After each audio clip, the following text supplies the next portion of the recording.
Welcome, budget warriors. Today, we're talking about those places in the US where your rent looks like a steal until your life starts costing a lot more. Yes, I'm talking about cities so cheap they practically scream, "Come on in, ruin your life for under $500 a month." Pine Bluff, Arkansas. Welcome to a city where your rent is so low you might think you've hit the jackpot, until reality hits you harder than a hailstorm in January. Nestled in the southeastern corner of the natural state, Pine Bluff sits along the Arkansas River, which, fun fact, is the only thing more unpredictable than the local economy. Let's start with the basics. Pine Bluff has a population of roughly 41,000 people, down from nearly 60,000 in the 1980s. So yes, the city has lost about a third of its residents over the past 40 years. You could say it's selectively exclusive. Or, if you're being honest, it's the kind of place where your neighbors are as likely to move away as to say hello. Now let's talk money. The median household income here is somewhere around $32,000 per year. That's well below the national average of $70,000. But hey, don't worry, your rent is ridiculously cheap, sometimes under $500 a month. Just don't ask about property taxes, utility costs, and the surprise of needing your car for literally everything. Walkability? Forget it. The city is a car dependency paradise. Crime, of course, is a big factor. Pine Bluff consistently ranks among the higher crime areas in the state. Property crime, violent crime, you name it, they've got it all. According to the latest FBI stats, violent crime is roughly 4 times the national average, so that $500 apartment might save you money, but it could cost you in other ways. Let's just say the phrase, "what goes bump in the night," might get a little too real here. But Pine Bluff isn't just numbers and charts, it has character. Historically, this city thrived as a timber and cotton hub in the late 19th and early 20th centuries. It had booming industries, busy river traffic, and neighborhoods that buzzed with activity. Today, those industries are mostly gone, leaving behind abandoned warehouses, empty storefronts, and a charming post-apocalyptic aesthetic that's perfect for Instagram photos if you like that sort of thing. Education? Well, the public schools face challenges common to cities with shrinking tax bases. Graduation rates fluctuate, and funding is always tight. So if you're moving here with kids, just remember, the education system is an adventure on its own. Your children may learn resilience, patience, and creative problem-solving in ways no private school could ever teach. And employment, employment. Unemployment hovers around 6 to 7%, higher than the national average. Job opportunities exist, mostly in healthcare, manufacturing, and retail, but the wage growth is slow. So yes, you might live cheaply, but your wallet won't exactly be partying. And if you're thinking about career advancement, Pine Bluff might just teach you the humble art of adjusting your expectations. Let's not forget the culture. Pine Bluff has a surprisingly rich history of music, especially jazz and blues. Local festivals celebrate everything from strawberries to catfish, giving residents a taste of small-town charm.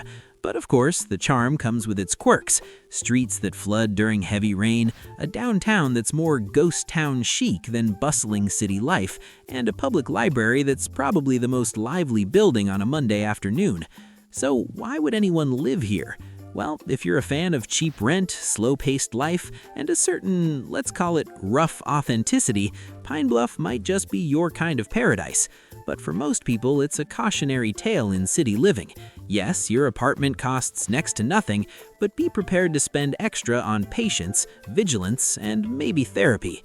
Pine Bluff teaches a valuable life lesson: cheap today, regret tomorrow. And in case you haven't noticed, that's exactly why we're here. In short, Pine Bluff is a city with history, low cost of living, and a flair for dramatic life lessons. It's the kind of place where you save money, but you might lose your sanity, or at least your sense of security. And isn't that the American dream in a weird, twisted way? Stay tuned, because we're only getting started. Next up, Camden, New Jersey, where the rent is cheap, but the warnings come in bold neon lights. Camden, New Jersey. Welcome to a city that proudly wears its reputation like a badge of honor. If you've ever wondered what it feels like to live in a place where the rent is cheap and danger lurks around every corner, well, congratulations, you found your paradise. Camden sits just across the Delaware River from Philadelphia, which makes it perfect if you enjoy looking at a more successful city from afar and thinking, well, at least I'm saving a few bucks. Let's start with the numbers, because why sugarcoat reality? Camden has a population of roughly 73,000 people, down from over 80,000 just a couple of decades ago. So yes, people are leaving. But don't worry, enough residents stick around to maintain a bustling economy, mostly fueled by crime statistics and public assistance programs.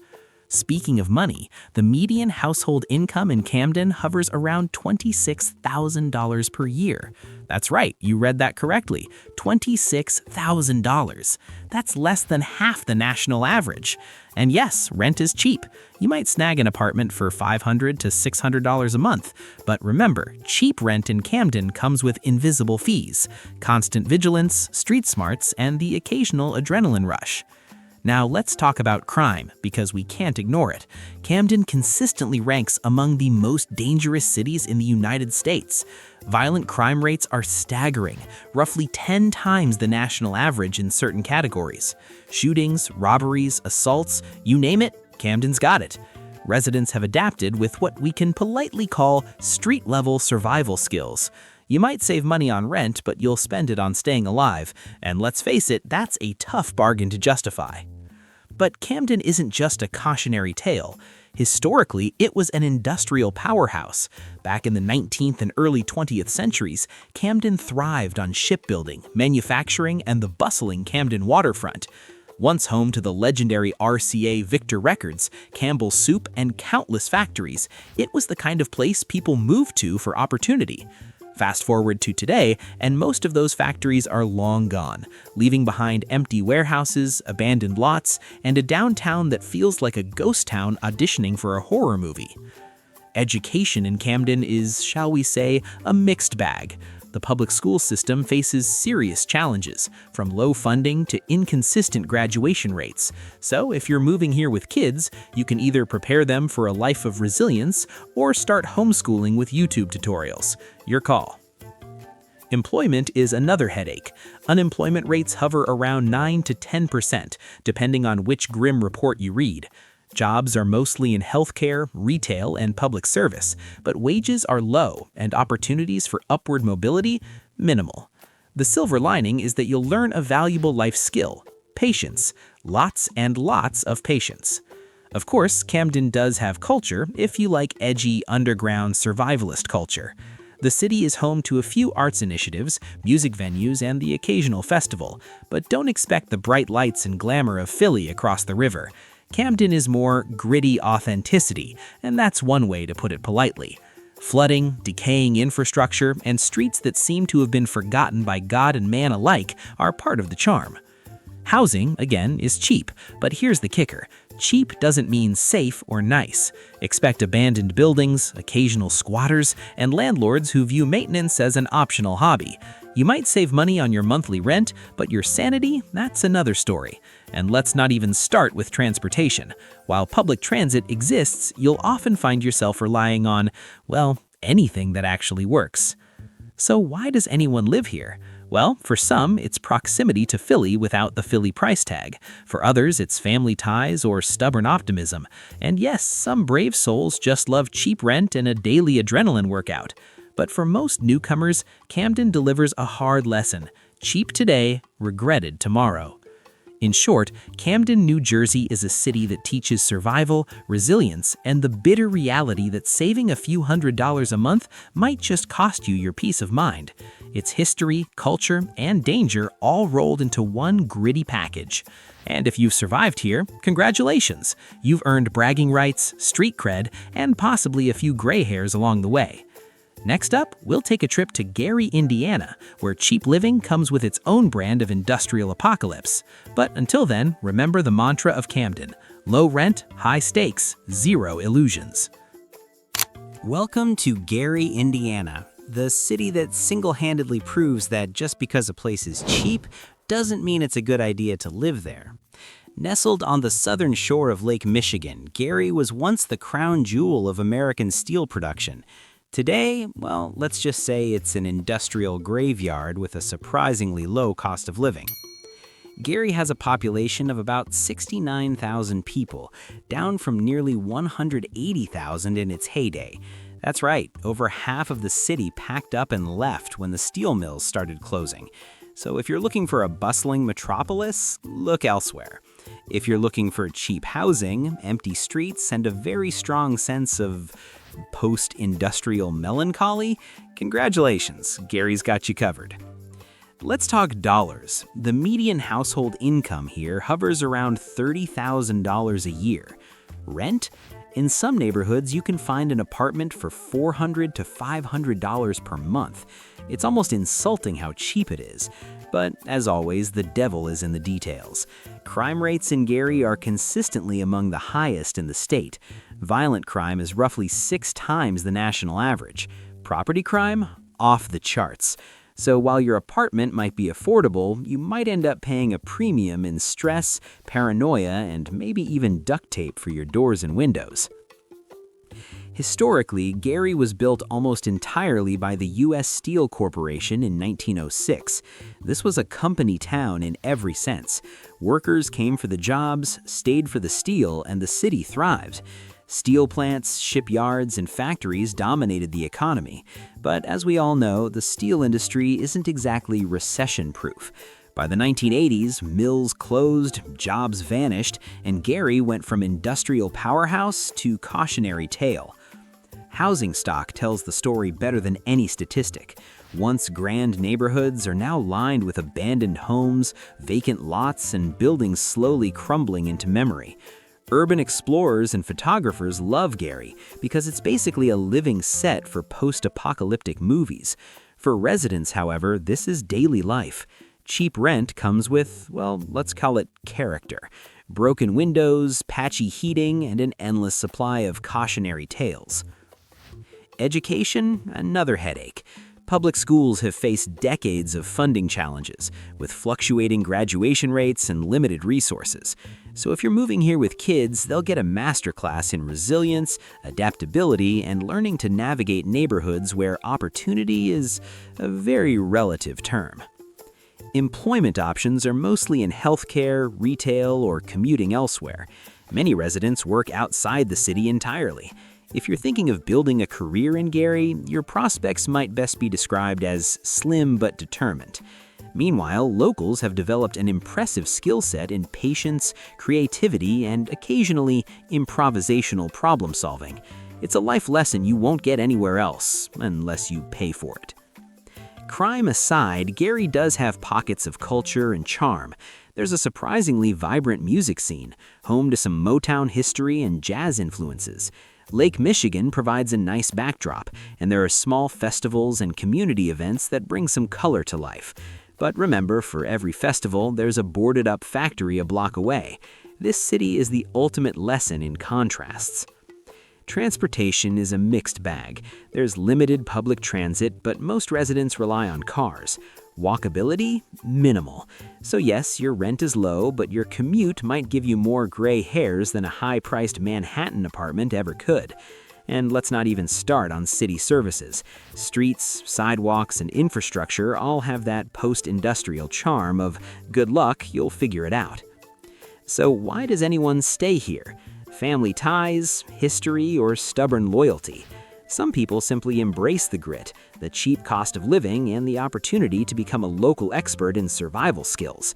For most, though, Gary is a lesson in cheap today, regretted tomorrow. You can save hundreds of dollars a month, but be prepared to pay with time, patience, and a strong sense of streetwise awareness. In short, Gary, Indiana is a city of lost grandeur, cheap housing, and undeniable grit. It's history, decay, and low-cost living rolled into one package. If you thrive on quiet streets, low rent, and a daily lesson in reality checks, congratulations, you've found your home. If not, well, there's always Lake Michigan to stare at and question your life choices. Next stop on our tour of Bargain Basement America, Flint, Michigan, where cheap living comes with its own very literal toxic twist. Stay tuned. Welcome to Flint, Michigan, a city whose name alone sends shivers down the spines of journalists, politicians, and anyone who checks their water before drinking it. If cheap rent was a sport, Flint would be the undisputed champion, but spoiler alert, the price you pay for low cost of living here goes far beyond dollars. Flint sits about 66 miles northwest of Detroit and is the birthplace of General Motors. Once upon a time, it was a thriving industrial powerhouse, fueling the American automotive dream. In the 1960s and 1970s, Flint's factories churned out cars, provided steady wages, and created a city of bustling neighborhoods. Today, well, let's just say the factories are mostly gone, and the ghost of prosperity lingers in the empty streets, abandoned buildings, and shuttered schools. Population, roughly 80,000 people, down from over 200,000 in the 1960s. That's right, more than half the city's residents have left. So if you like space, quiet streets, and a lot of abandoned homes for exploration purposes, Flint is basically your playground. But don't mistake cheap housing for safety or opportunity. The two are rarely found together here. Speaking of money, the median household income is around $28,000 per year.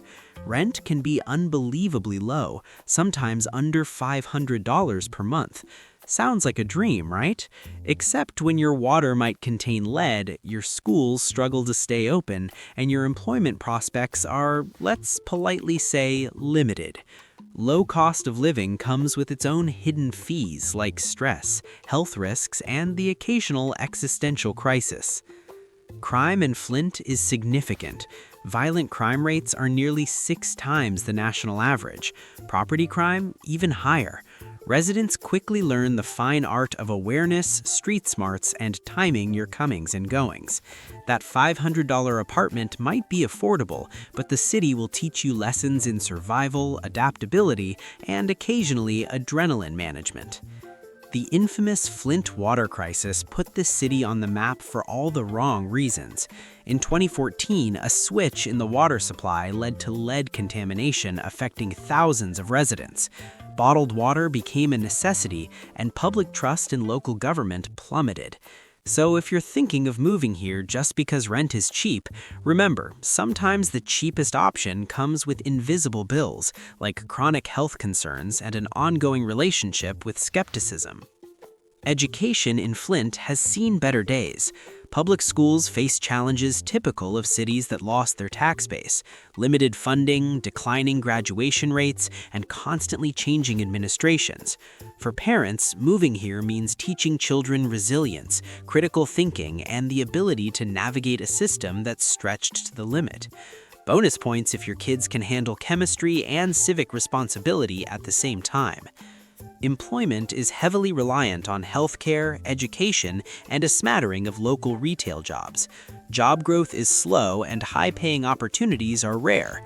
So yes, you save hundreds on rent, but your paycheck might still leave you wondering if you really made the right choice. Many residents commute to nearby towns or Detroit for better jobs, learning quickly that cheap living and career advancement are often at odds. Flint does have culture, however, if you know where to look. From the Flint Institute of Arts to local music venues and community events, there are pockets of vibrancy amidst the decay. Street murals, small theaters, and music festivals remind residents that life isn't all bleak. But these moments are often juxtaposed against boarded-up homes, vacant lots, and reminders of the city's industrial decline. It's the ultimate study in contrasts, beauty and hardship living side by side. Transportation is limited but manageable. While public transit exists, most residents rely on cars. Walkability is low, so if you moved here thinking you could ditch your vehicle, good luck. The streets themselves tell a story: potholes, cracked sidewalks, and remnants of a more prosperous past. And don't forget the charm of abandoned factories. They double as scenic backdrops for urban explorers and daily reminders that the city's glory days are long gone. So why does anyone live here? Family, resilience, stubborn optimism, or the chance to grab cheap housing that actually exists? For most outsiders, Flint is a cautionary tale. Yes, rent is low, but the hidden costs, health, safety, and employment stress add up quickly. Cheap today, regretted tomorrow. Flint teaches a valuable lesson about the true price of affordable living. In short, Flint, Michigan is a city of paradoxes: historic, struggling, culturally rich, but economically challenged. Cheap housing comes with life lessons, patience, and the occasional existential headache. And if you can survive here, congratulations, you've officially earned streetwise credibility and an intimate understanding of how low-cost living and harsh realities coexist in America. And with that, our journey through America's bargain basement cities comes full circle. Pine Bowl, Camden, Gary, and Flint, all offering rock-bottom rent and life lessons you won't find anywhere else. Stay tuned for more, because in the land of cheap living, there's always a catch. And there you have safety or sanity, maybe think twice. But hey, at least your Instagram photos of abandoned factories will look amazing. If you survived this tour of America's cheapest and riskiest cities, hit that subscribe button, or don't. Maybe cheap living isn't for everyone. Either way, we'll see you next week for more brutally honest rankings of the good, the bad, and the hilariously regrettable places to live in the US. Stay safe, stay sarcastic, and remember, sometimes cheap really is too good to be true.